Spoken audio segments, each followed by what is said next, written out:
DJ Moore last year, first year in Chicago, 136 targets, 96 receptions, 1,364 yards, and 8 touchdowns. Thoughts on DJ Moore? I think with DJ Moore, you're getting fair value. Like, I do not really see him being above wide receiver 15 in any case here in Chicago. I don't see him falling necessarily below wide receiver 22 or 23. So coming there off the board at 19 is kind of right in the middle, right? Between those two. So I think you're getting fair and adequate value for DJ Moore. The touchdowns, I think, are going to be hard to come by with Caleb Williams. Like, I'm not seeing a way where Caleb Williams lights up the scoreboard and has 28 plus touchdowns in his rookie year. I do not believe that's going to happen. So it's going to be tough for him and Keenan Allen and Dunze.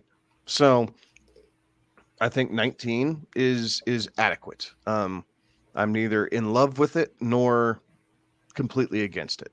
Rookie quarterbacks scare the ever living out of me with excuse me, with wide receivers, just because it is such a different league.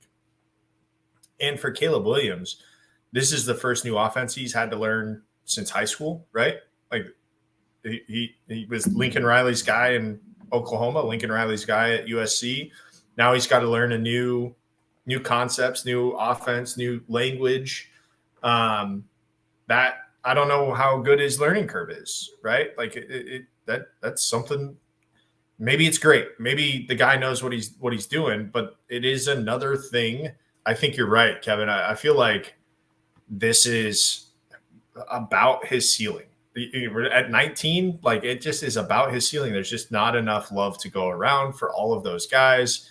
Caleb Williams could be, the second coming, but it's hard to believe that in Chicago, with all of those mouths to feed, with a DeAndre Swift still, in the back. Just there's a lot of things going against DJ Moore being wide receiver, in the wide receiver 1 territory. So DJ Moore coming off his best season as a professional, right? Like, we just saw his career year this last year, where he had the most yards, most touchdowns, highest fantasy finish out there. But even before that, with really bad quarterback play in a lot of those seasons prior to this last year, he was still in a middling wide receiver 2 type of range. So I do think that this is one of those that there's maybe not the upside on this one, but you're certainly kind of drafting him more so at his floor because the talent is certainly there.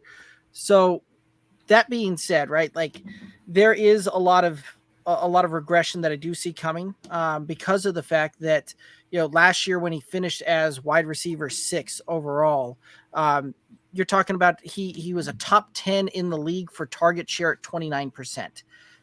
Adding Keenan Allen, adding Rome Odunze, like, I don't see that type of a target share handling. So we're going to see a regression there.